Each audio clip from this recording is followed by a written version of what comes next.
You're with Julian on the Brown Notes, and probably I'm going to do a couple more Ukraine pieces. I've probably flogged this horse to death. This is Ukraine and the Western world's worst news media performance on any conflict so far this century. The most inaccurate, the most biased, the most leading, the most uniform, the most deliberate with intent performance by our Western media. It's amazing all the way through. I'm hearing about this Russian propaganda, not seeing anything. I'm sure it's there. I'm sure they're pumping out their stuff, but it's nothing compared to the wall-to-wall propaganda I'm getting.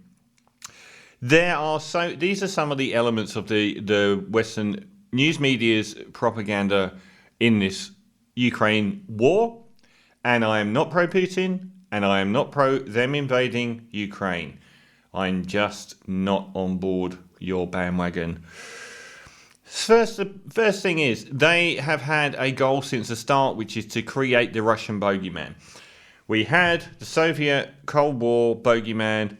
The Cold War ended. Immediately they found Islamic fundamentalism. That started to peter out, so they had to reinvent the Russian bogeyman from the Cold War. This is garbage, but this is part of what the military-industrial complex needs to sell trillions of dollars of weapons. We need a world bogeyman, otherwise people might look around and go, do we need to spend this much money on the military? Do we need to spend $1 trillion a year in America on the military?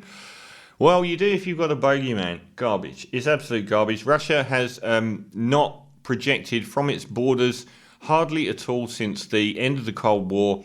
America has frequently. It's garbage. Ukraine is on its border, and there are many reasons why this war has happened, which I've gone through over and over.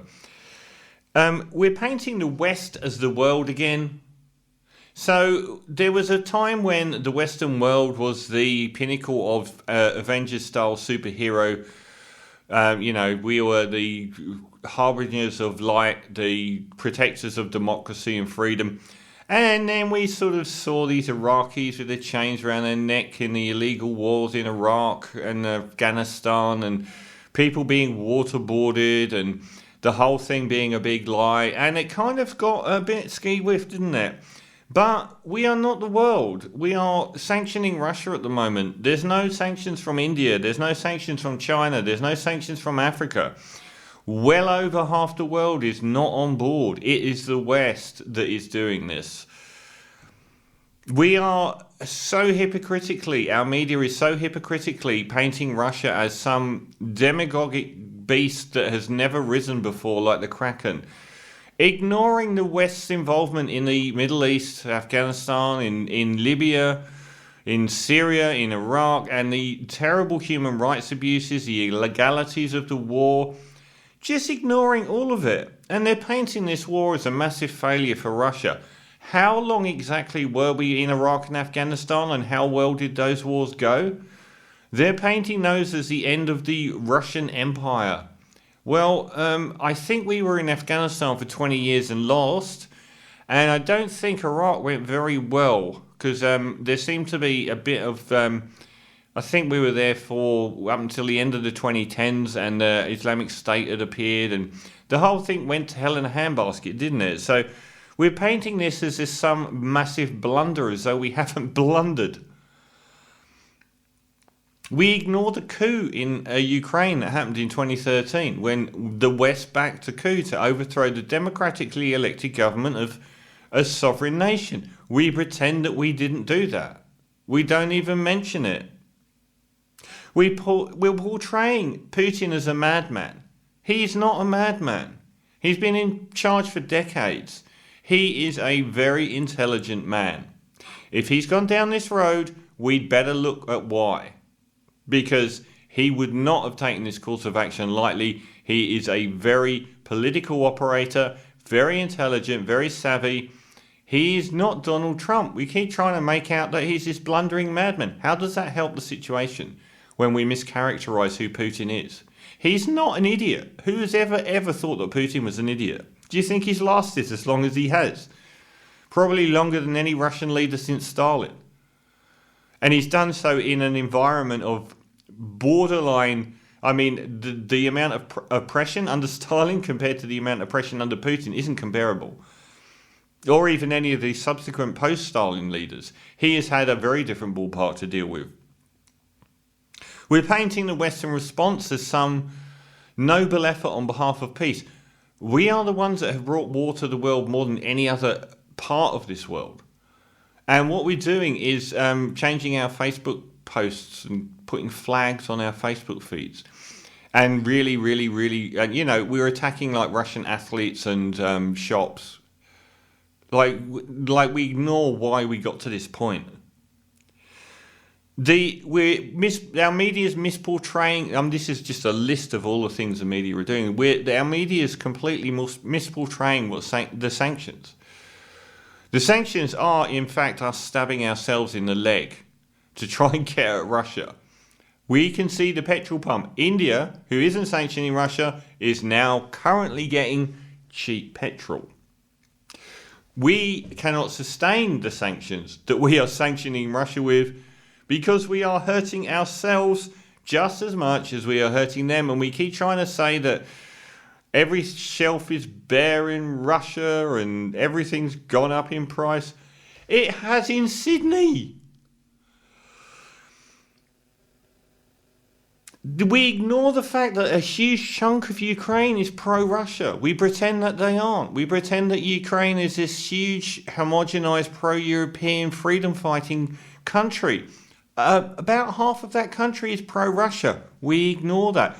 We delegitimize the entire half of Ukraine that is pro-Russia. We ignore that Russia sent memos to America back in 2008 saying we're really worried about the pro-NATO, pro-Europe side of Ukraine because the pro-Russia side of Ukraine could end up in a civil war with them if they keep pushing. Obama stopped selling them weapons because of this very fact, to stop war. Trump restarted them. Biden continued it. We don't talk about this, that Ukraine was seen by both America and Russia as the most terrifying likely flare point between those two superpowers fighting. Because they were worried that this continual push towards the EU and NATO would fire up the Russian half of Ukraine into a civil war, which, because they were ethnically Russian, Russia itself would have to engage in such a civil war. This has been the paradigm on the page for the last 13 years. We're ignoring the fact, we keep talking about nuclear war, we keep talking about weapons of mass destruction as though that flies now, ignoring the fact that this has proved that World War III is virtually impossible. Because our economies are so intertwined, we can't even really do sanctions for very long, or we'll hurt ourselves in the West. There is no World War III here. Putin isn't invading other countries. I've seen like reports of him having glorious designs on restoring the Soviet Union. What's happening in Ukraine is specific to Ukraine. It has nothing to do with the other countries. All of the other countries, the post-Soviet countries, they aren't involved. But we will try and tell them that they are so we can sell them weapons. We ignore Israel, one of the biggest pariahs on the world stage over the last 40 years for their treatment of the Palestinians and their operating of an apartheid state against the Palestinians and their multiple invasions of the West Bank and Gaza Strip, resulting in mass human casualties. We don't care. We just don't. Our media has been so hypocritical and so one-eyed, and I hate the fact that I'm on the same side as these horrible right-wing whack jobs. I'm not on their side at all, but they will see the whole world in black and white, so they want to make sure, from Tucker Carlson to our right-wing whack jobs in this country, they want to be against Biden. So they're going to be pro-Russian, and that's it.